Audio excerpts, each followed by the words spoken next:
Is there anything more vital than being a good person? A wealthy man built a grand temple, appointing a priest and dedicating it to the needy, hungry, and holy.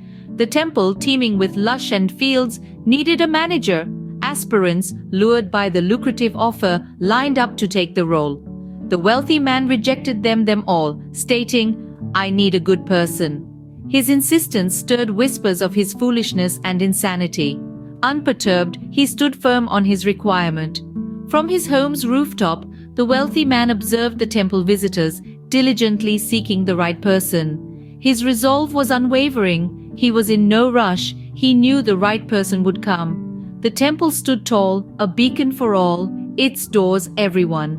The wealthy man watched, his eyes filled with hope and anticipation. Is there anything more significant than being a good person? There once was a day when an unusual man decided to step into a temple. His worn-out clothes, smeared with grime, belied a life of struggle. He seemed uneducated and his demeanor suggested simplicity. Yet as he experienced the sanctity of the deity, peace. His visit was brief, but just before leaving, a well-dressed, affluent man beckoned him.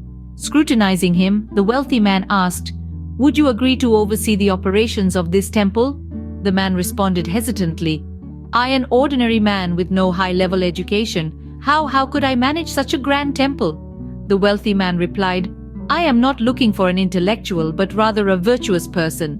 The man asked, "Why do you me as virtuous?" The wealthy man explained, "I saw you remove a hazardous brick from the temple path, which others had simply ignored. This action showed your inherent goodness." The man modestly replied, "It was nothing special, just my duty to ensure others aren't harmed." Nodding, the wealthy man concluded, "Only those who understand and fulfill their duty truly embody goodness." That man became the manager of the temple. He demonstrated an intrinsic ability for handling not just the day-to-day operations at the temple, but also its spiritual core. His commitment to preserving the sanctity of the place was noteworthy. He displayed meticulousness in every aspect of his job, ensuring each detail was managed with reverence. Under his supervision, the temple morphed into a sanctuary of tranquility. People started visiting, attracted by the divine aura and the harmony he maintained.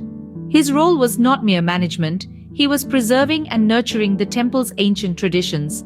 This story teaches essential life lessons. It stresses the importance of doing one's duty with sincere dedication, no matter the size of the task. It tells us that being a good person is not just about grand gestures, but equally the small acts of goodness we do daily. It illustrates that it's the little acts of kindness that define our character, turning us into genuinely good people.